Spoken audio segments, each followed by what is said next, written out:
This is a 2025 Subaru WRX TS, the new for this year most performance version of the WRX.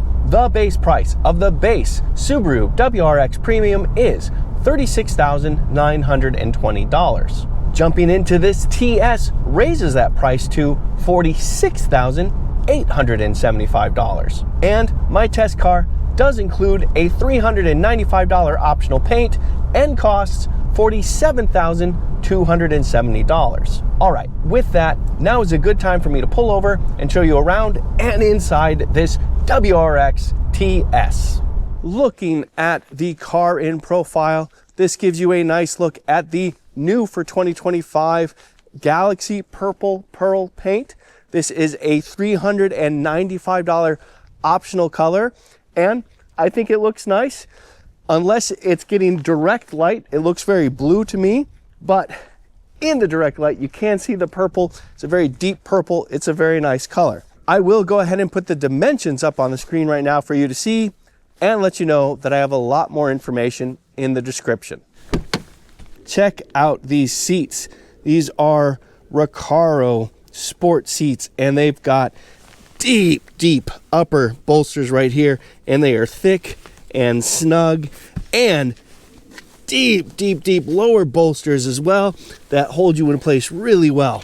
This is fantastic. And yes, you counted right, 3 pedals to look at. We do have a clutch. We do have a 6-speed manual transmission. That is the only transmission offered on the WRX TS, which I deeply appreciate. And that lights up our fully digital 12.3-inch instrument cluster screen. Next to that is our 11.6-inch portrait mounted center display, and that does include wireless Apple CarPlay and wireless Android Auto. All right, let's dig into this powertrain, talk a little bit more about this 2.4 liter flat 4 turbocharged engine. It makes 271 horsepower at 5,600 RPM and 258 pound-feet of torque between 2,000 and 5,200 RPM. This is the same engine as the rest of the WRX lineup, and indeed the same engine it's had since 2022. If I first shift it to third and floor it, yeah, I get good pull pretty much right away. And another fun fact about this manual transmission, it's actually the better choice for fuel economy. You get 19 miles to the gallon in the city, 26 miles to the gallon on the highway, 22 combined. Of course, while fuel economy is important, it's not nearly as much fun as accelerating, and obviously, I'm having too much fun not to do it anyway. Of course, I had to test it. Let me show you that right now. All right, everybody, time for an acceleration test in the WRX TS. I do have it in the Sport Plus driving mode, and I do have traction control off, but I am not expecting any wheel slip with all-wheel drive.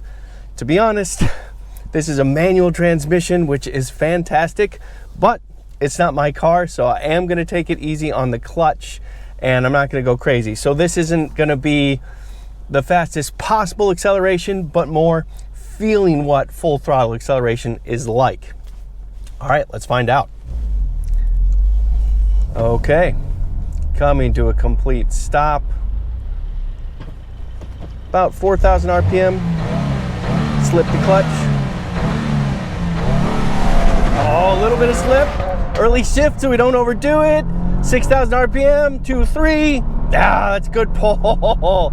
Yeah, it's good strong pull. Yeah, bounce off the rev limiter for the 3.4 just a little bit, but wow, that's nice. All right, let's dig into the chassis. This is built on the Subaru Global platform. That has been true since the 2022 WRX. And what's different from the TR to this new TS is that we also have STI-tuned adjustable shock absorbers. All right, everybody, time for a handling test. I do have the STI in the Sport Plus driving mode again. I do have traction control off again, and I do have winter tires. So this is not going to be fully representative, but I still want to get a feel of how this car feels, what the steering weight is like, what the suspension tune is like, those types of things. So let's see how it feels. Here we go. Good pull, definitely good pull.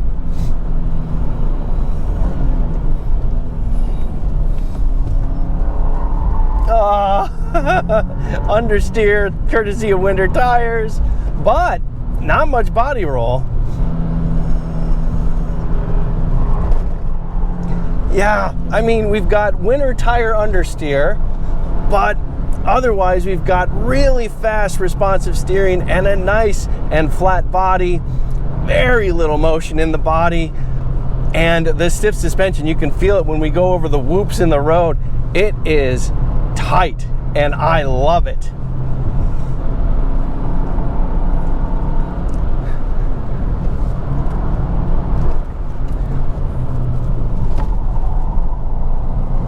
Yeah, just the front end bounces a bit with the winter tires. That hurts us.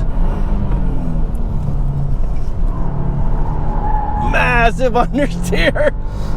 But man, I mean, really good chassis tune, good body feel. Of course, sooner or later, you're gonna have to drive every car on the interstate. Let me show you that right now. All right, everybody, time for a quick stint on the interstate. We do have eyesight driving assistance in the WRX TS. I will go ahead and put that up on the screen for you to see. We do also have it back in the comfort driving mode. Cruise control is set at 78 miles an hour to go with traffic, and I do have all the driving assistance things on, and that includes keeping in the lane. So I'll take my hands off the wheel now. And sure enough, we are tracking pretty darn well. Yeah, this is right up there with Toyota's lane tracing assist. That's really good. We do have this driver assistance screen right now. You can see that we have the steering assist on and it is active. And we have a car that's about to come into our lane.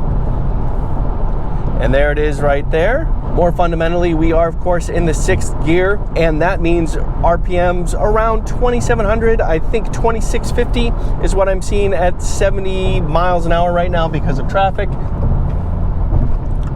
Get up to an open lane, and that gets us to 2,850 for RPMs. It's nice and subdued, and it's also a good tone from this flat 4, so I really don't mind it, but it is definitely louder than automatics these days, especially when you can get up to 10 speeds, and the modern CVTs usually keep revs below 2,000 RPM. So what do I think of this 2025 Subaru WRX TS? In their modern era, it still feels quick, it still feels fun, and they kept the WRX relatively light, so the weight to power ratio is pretty good. They did tune these shock absorbers really well, and the 3 different settings are distinct. You get 3 different feels from the car, and Sport Plus is properly stiff, properly hunkered down. I really appreciate that. And I love these heavily bolstered Recaro seats. I feel snug. I feel very much a part of this car, in this car. It makes it really easy to feel the suspension, feel the movements in the car, and react to them, and not be sliding around yourself a bunch. And of course, I absolutely adore having a manual transmission to play with again. Blissfully, this is a nice, smooth operating manual transmission. It's easy to shift quickly. It's easy to use. I just deeply appreciate it. But I do have to say that driving the TS and getting towards what the WRX STI used to be does make me feel a little bit nostalgic for the STI. Then again, I do have a manual transmission to play with, and to be honest, it actually gets pretty close. I'm Robin Warner. Thank you very much for watching.